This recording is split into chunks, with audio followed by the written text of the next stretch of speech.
Oui, je pense que c'est un lien qui date de l'origine de la bioélectronique. Et la bioélectronique s'est construite sur l'importance de la qualité de l'eau et la qualité de l'eau qui est fondamentale puisque tous nos métabolismes se font à partir de l'eau. Sans eau, les métabolismes se grippent et ne peuvent pas. La digestion ne fonctionne pas bien, les éliminations ne se font pas comme il faut. Et beaucoup de personnes, tout simplement, tombent dans la maladie, tout simplement parce qu'ils sont plus ou moins déshydratés, en particulier les personnes âgées. Les personnes âgées sont déshydratées, on le sait pertinemment, puisqu'ils deviennent secs. D'abord, ils sont entartrés, parce que les éliminations ne se faisant pas raisonnablement, bien sûr, ils accumulent à l'intérieur d'eux-mêmes de foules de toxines et de toxiques, des métaux lourds, etc., qui n'arrivent pas à éliminer, tout simplement parce que pour éliminer, il faut de l'eau. Et il faut faire fonctionner les émonctoires, que ce soit le foie, que ce soit les reins, que ce soit la peau, à partir de l'eau. Les gens qui ne transpirent jamais, par exemple, ce sont des gens qui sont coincés. Ils ont tout le fonctionnement des 2 millions de glandes sudoripares qui ne fonctionnent jamais. Alors évidemment, ils gardent à l'intérieur une multitude de toxines qu'ils pourraient éliminer s'ils transpiraient un petit peu plus. Alors, Louis-Claude Vincent, le créateur de la bioélectronique, il a été, je dirais, génial parce qu'il a compris au départ, dans les années 1928 jusqu'à 1935, l'importance de la qualité de l'eau, puisqu'il s'est rendu compte lui-même, en tant qu'ingénieur hydrologue, eh bien qu'il suffisait de mettre une adduction d'eau dans une commune et toutes les maladies microbiennes disparaissaient, diphtérie, choléra, tétanos, etc. Plus de ces maladies qui sont véhiculées par des bactéries. Et au contraire, est apparu quelques années plus tard d'autres maladies qui étaient totalement inconnues, comme le cancer, les maladies cardiovasculaires, qui sont de plus en plus importantes, tout simplement parce qu'on a transformé la qualité de l'eau et on a modifié le terrain de la personne en apportant une eau qui était l'une avec des caractéristiques qui favorisaient plutôt les microbes et l'autre plutôt les maladies qui favorisent la dégénérescence. Et actuellement, l'eau d'induction, l'eau du robinet, comme on dit, elle a des propriétés qui ne sont pas biocompatibles. Alors, un terrain est défini par la bioélectronique comme étant la résultante des mesures de pH et de potentiel d'oxydoréduction. Le terrain acide et réduit amène un potentiel qui est très chargé en électrons et très chargé en protons. pH plutôt acide, RH2 plutôt réducteur. Et là, il y a une force de vitalité qu'on va trouver qui n'existe pas ailleurs.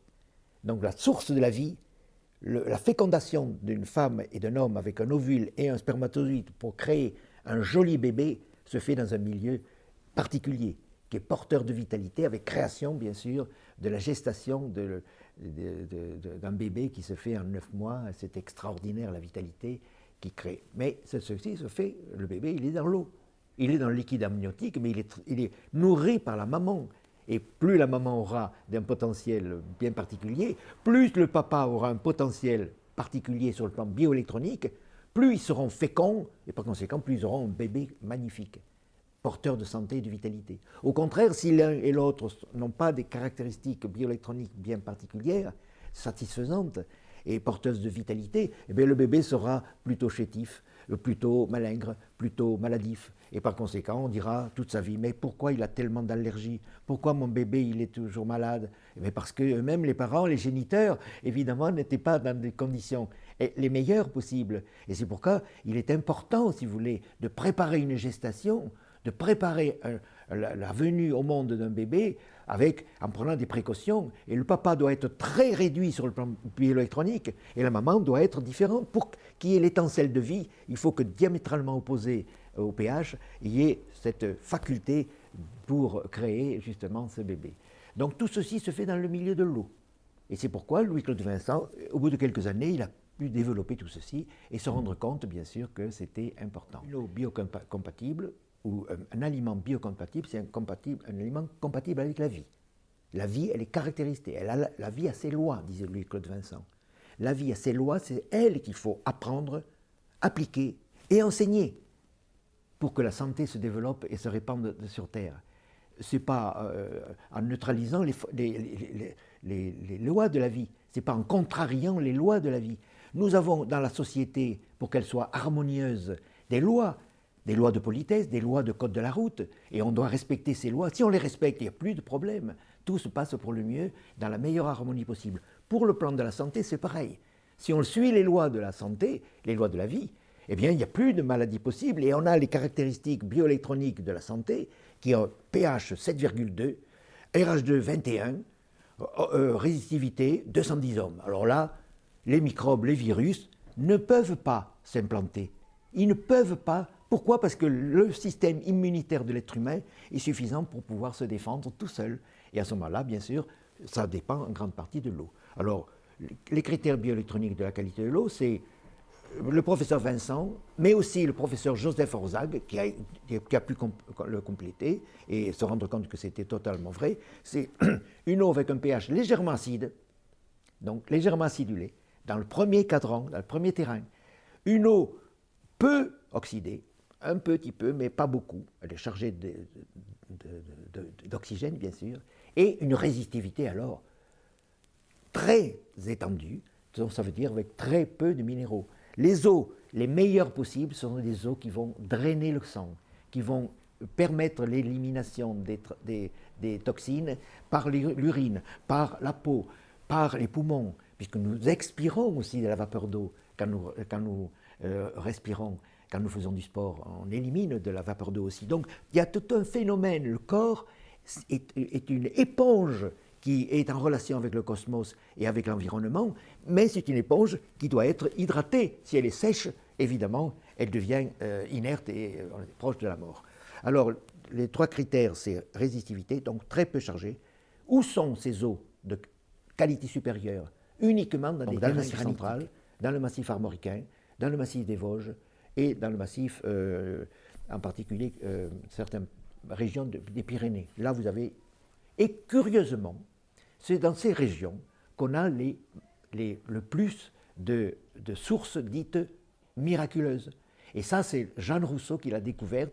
Et après, le travail de Louis-Claude Vincent pour définir, avec les critères dont j'ai parlé, les qualités de l'eau, eh bien, Jeanne, avec son appareil sur le dos, dans son sac à dos, elle est allée voir les sources dites miraculeuses pour vérifier si elles étaient avec des caractéristiques bioélectroniques particulières.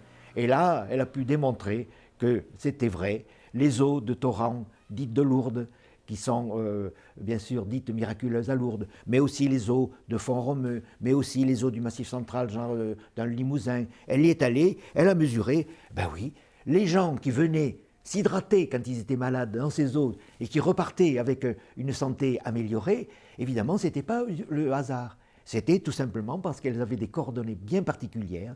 Les sources sont orientées vers le soleil couchant. Les sources sont dans un terrain granitique.